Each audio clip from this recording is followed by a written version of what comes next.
7 grupos políticos pedem o afastamento do vice-presidente. Josmar tem aquela brecha, aquela oportunidade no time profissional, finalmente, depois de muitos pedidos da nação rubro-negra. Em relação ao Joshua, o que o Flamengo pretende sobre seu futuro? Ayran, jogador que veio do Cuiabá, nem estreou com o manto sagrado e já entrou no bisturi. A possibilidade maior dele voltar apenas na próxima temporada. Sub-17 rubro-negro meteu 7-0 no Atlético Goianiense e continua naquela ascensão no Campeonato Brasileiro da categoria. Sobre o Plata, segundo o GE, o Flamengo acenou positivamente com a venda desse atleta por 10 milhões de euros.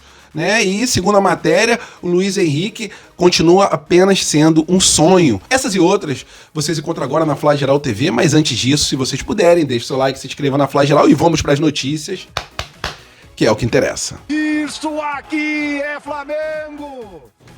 E agora apenas 2 curtinhas aqui pra gente falar sobre o Plata e também sobre a festa que a nação rubro-negra tá preparando pra esse próximo domingo, pra partida contra o Botafogo. Eu vou ser sincero pra vocês, não gosto de festa em dia de jogo, porque me remete a muitos momentos ali traumáticos, né? O maior deles contra o América do México na despedida do Joel Santana. Mas são outros tempos e tomara que tudo dê certo. São mais de 55 mil ingressos vendidos para a partida do próximo domingo e uma promessa de show em relação ao Dudu Nobre comandando a charanga com mais de 75 músicos. A gente terá também o maior mosaico 3D da história do Maracanã, além de um vídeo especial, show de fogos. Então tem uma festa preparada para esse clássico contra o Botafogo. Vocês gostam de festas em dia de jogo ou vocês acham que, assim como eu também, remete a momentos meio traumáticos? Sua opinião é importante, coloca ela aqui embaixo do vídeo e já deixa também o seu like para fortalecer a Fla Geral. Em relação ao Plata, né? Segundo o Globo Esporte, o Flamengo topa vender o Plata ao Dínamo, mas quer o valor à vista. E o valor é de em torno de 10 milhões de euros, mais ou menos 60 milhões de reais. Caso os russos aceitem as condições impostas ao Flamengo, o Mengão ele vai ao mercado para repor essa perda. Nesse momento, o nome do Luiz Henrique é tratado como um sonho e existem, segundo o Globo Esporte, outras tratativas. Rapaziada, a minha opinião é o seguinte sobre se desfazer de jogadores que são considerados ali titulares do time do Flamengo. Eu gosto de me espelhar em times da Europa em relação a isso. Por quê? O time europeu, ele só vende o jogador se já tiver ou uma outra contratação totalmente engatilhada, ou se eles já tiverem uma outra contratação no próprio time, né? Se eles exercerem ali a compra de outro jogador para a mesma função, aí sim eles liberam o jogador para o time não ter aquela perda técnica dentro de campo. Não parece que é isso que o Flamengo irá fazer com o Plata. Para mim, é um absurdo total vender o Plata por esses valores. Somente seria aceitável, na minha opinião, caso o Flamengo feche com o Luiz Henrique, porque aí sim viria um jogador para a mesma posição de uma qualidade parecida ou até mesmo maior. Sua opinião é importante, coloca ela aqui embaixo do vídeo. Luiz Henrique é melhor do que o Plata? Se ele vier para o Flamengo, aí será uma venda ali que tem uma lógica, pelo menos na minha cabeça. Agora, se o Flamengo vender o Plata por 10 milhões de euros, galera, presta atenção, a gente comprou o Vitão por mais ou menos esse valor, em torno de 10 milhões de euros. Aí a gente vende o Plata, que é um atacante, e atacante é bem mais valorizado, e vide a Copa do Mundo que esse jogador fez. Então, pra mim, é uma loucura total vender o jogador por esse valor, caso o Flamengo já não tenha engatilhado a compra do Luiz Henrique, que será um jogador igual ou superior ao Plata. Queria muito, muito saber a opinião de vocês sobre esses 2 assuntos, principalmente sobre o assunto do Plata e sobre Flamengo versus Botafogo. Tomara que tudo dê certo nesse próximo domingo. E sobre a base, finalmente o Josmar conseguiu aquela oportunidade no time profissional, pelo menos para os treinamentos e provavelmente para ser relacionado contra o Botafogo. Em relação ao Joshua, qual o futuro que o Flamengo reserva para o nosso meio atacante? E o Ayran nem estreou com o manto sagrado e já foi para o bisturi, provavelmente nem consiga estrear pelo Flamengo nessa temporada. E em relação ao nosso Sub-17, metemos 7-0 no Atlético Goianiense. E os autores dos gols foram João Vitor, com 2 tentos, Jordan Maico, aquele mesmo que fez o gol de letra, com 1 gol marcado nessa partida, Pedro Henrique marcou 2, Heitor Vitória marcou 1 e o Daniel Thuram marcou um outro gol. Então o Flamengo fez 7-0 no Atlético Goianiense, o Flamengo que tinha começado muito mal esse Brasileirão Sub-17. Infelizmente não temos imagens para mostrar para vocês, porque o Flamengo não transmite mais os jogos do Sub-17, mas eu atualizo para vocês a tabela de classificação do campeonato. O Flamengo está na 8ª colocação com 22 pontos, está naquela zona de classificação para a próxima fase. Vamos falar aí sobre o Josmar, né? Um jogador que em 28 jogos pelo Flamengo tem uma assistência e 14 gols marcados, né? Em relação aos gols marcados, tem meio gol por cada partida em relação às estatísticas. E é um jogador que muita gente está pedindo no time profissional para pelo menos o jogador treinar, começar a se ambientar, né? Jogador de apenas 17 anos, veio do Avaí e já estava jogando pelo profissional desse time. E no Flamengo, ele marca gol de tudo quanto é jeito, marca gol de cabeça, marca gol chutando de fora da área, de dentro da área também. O jogador tem muita habilidade, tem técnica e está sendo lapidado para o time profissional para um futuro, se Deus quiser, um futuro próximo. Até porque, em relação ao time principal, só temos o Pedro como centroavante de origem, né? E essa brecha, ela surgiu porque o Bruno Henrique está suspenso para a próxima partida contra o Botafogo às 4 horas da tarde. Então, tomara que o Josmar, pelo menos, seja relacionado para que ele cada vez mais se acostume com esse time principal rubro-negro, tá? Queria saber a opinião de vocês em relação ao Josmar. Dariam mais oportunidade nesse time profissional? Vide o Pedro ser o único centroavante. Sua opinião é importante, coloca ela aqui embaixo do vídeo e já deixa o seu like também, porque a gente sempre fala da base. Em relação ao Ayran, Seleção Brasileira Sub-17 estava jogando, o atacante contratado pelo Flamengo por 6 milhões de reais, e isso 60% do passe do atleta, acabou travando ali o pé no gramado e torceu o joelho.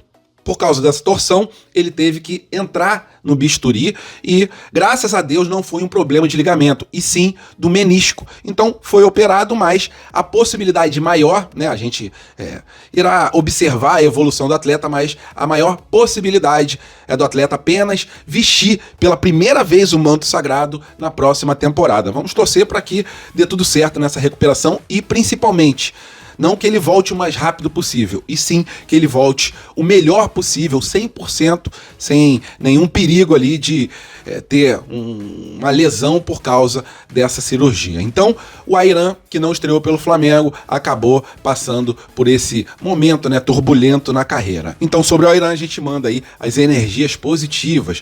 Em relação ao Joshua, muita gente pede ele no time profissional, né? Sabe das qualidades do jogador, mas, segundo Coluna do Fla, o jogador não tem espaço por ter vários no time profissional fazendo a mesma função.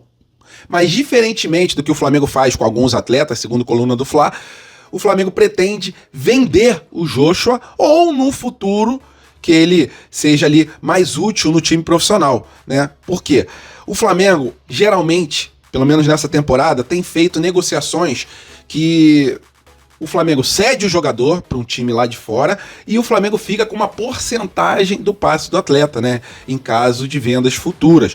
Eu não gosto desse tipo de negociação. Eu prefiro que ou venda o jogador ou aproveite ele no time profissional, porque aproveitando pelo menos um pouco no time profissional, o passe do atleta já sobe e a gente não doa os nossos jogadores da base, como tem acontecido, mesmo a gente ficando com uma porcentagem do passe do atleta, né? Diferente de outros clubes. Então, em relação ao Joshua, o Flamengo pretende ou vender, né? Porque tem muitos olheiros de olho no jogador. Na última partida pelo Campeonato Carioca, segundo o Coluna do Fla, tinham observadores da Europa, né? Tem times da Arábia Saudita também que acenam ali com a possibilidade de levar o jogador, mas nenhuma proposta que chegou para o atleta agradou o Flamengo e o Flamengo pretende receber um dinheiro alto por um jogador que tem a habilidade do Joshua, né? O Joshua é aquele meia armador, o famoso camisa 10, que acaba ali tirando coelhos da cartola para deixar os colegas na cara do gol, além de também marcar os seus tentos. Então, em relação à base, é isso, né? Joshua, com essa possibilidade de saída, mas não uma saída gratuita, e sim uma saída por valores elevados, pela qualidade técnica que o jogador tem. O Ayran tem uma grande possibilidade de só estrear na temporada que vem, e o Josmar, se Deus quiser, vai estar entre os relacionados para essa próxima partida do time profissional do Flamengo. Se vocês quiserem comentar algum desses assuntos, vocês são sempre muito bem-vindos aqui nos comentários. E sobre os bastidores rubro-negros, 7 grupos políticos pediram o afastamento do vice-presidente de administração, que é o Marcos Mota, e isso por causa de um possível conflito de interesses. Esse pedido foi enviado para o BAP, para o Ricardo Lomba, que é o presidente do Conselho Deliberativo, e também para o presidente da Assembleia Geral, que é o Gustavo Fernandes. Então, o que os sócios eles questionam nessa situação? A representação, ela cita atividades realizadas pelo escritório Bichara e Mota Advogados, do qual o Mota faz parte, e entre os exemplos apresentados aparece a participação na implementação da SAF do Santos e a negociação envolvendo o volante Zé Lucas, que deixou o Sport para defender o Cruzeiro. E o Zé Lucas estava sendo ali sondado também pelo Flamengo, né? E segundo os grupos, a posição do Mota dentro da estrutura administrativa do Flamengo permite que o advogado tenha contato com informações consideradas estratégicas. Dessa forma, os sócios demonstram preocupação com acesso a dados sobre orçamentos, salários, limites financeiros e negociações do clube. A manifestação sustenta que a situação pode colocar o rubro-negro em desvantagem diante de outras equipes. É isso, rapaziada. Os bastidores são assim mesmo. A parte política, ela quando detecta algum problema, né, algum alerta ali, eles entram em ação e fazem o que tem que fazer, né, com organização, protocolando um pedido, e a gente vai aguardar para saber se realmente esse vice-presidente será afastado de suas funções. E caso seja comprovado mesmo esse conflito de interesses, muito provavelmente a gente tenha uma troca nessa função, nesse cargo. É isso, apenas uma curtinha para a gente falar também sobre os nossos bastidores. E sobre a Libertadores, estamos classificados para as quartas de final e já conhecemos o nosso adversário, que é o difícil, o complicado, o traiçoeiro Independente Del Valle, né? Time equatoriano que tem a base ali da seleção do seu país. Então, é um time experiente. A equipe do Equador fez uma boa Copa do Mundo e temos que entrar totalmente ligados, tanto na partida de ida quanto na partida de volta no Maracanã. E o técnico dele, Joaquim Papa, disse o seguinte sobre esse confronto das quartas: estamos animados com a possibilidade de nos classificarmos para as semifinais. Sabemos que a série contra o Flamengo será extremamente difícil, por isso vamos encará-la com muito entusiasmo e respeito, disse o Joaquim Papa numa entrevista após a classificação do Independente Del Valle. Rapaziada, essa Libertadores da América não tá sendo fácil, né? Uma fase de grupos com times de expressão e o Flamengo conseguiu ficar na primeira colocação geral, dando, assim, aquela vantagem da gente jogar sempre a partida decisiva no estádio do Maracanã, menos a final, né? A final será lá no Paraguai. Em relação a essas oitavas de final, enfrentamos o Cruzeiro, que é um baita de um time. Agora vamos enfrentar o Independente Del Valle, e que a gente entre com toda a humildade possível, com toda a concentração possível, porque não será uma partida fácil, né? A gente sabe que existe na partida de ida o problema da altitude, e além de ter a altitude como uma arma do time adversário nessa primeira partida, o time deles é um time excelente, né? A base da seleção do Equador. Só de falar isso a gente já sabe que é um time qualificado. Então vamos para cima. A gente já viu que o técnico adversário respeita, entende a grandeza do Flamengo, sabe das dificuldades, e a gente tem que encarar essa partida do mesmo jeito, com toda a humildade possível, sabendo ali da nossa grandeza, mas que se a gente entrar com 90% de concentração, a gente já entra em desvantagem, porque quem joga contra o Flamengo sempre joga com a faca nos dentes. Valeu, nação rubro-negra, estamos juntos, fiquem com Deus, até a próxima e fui!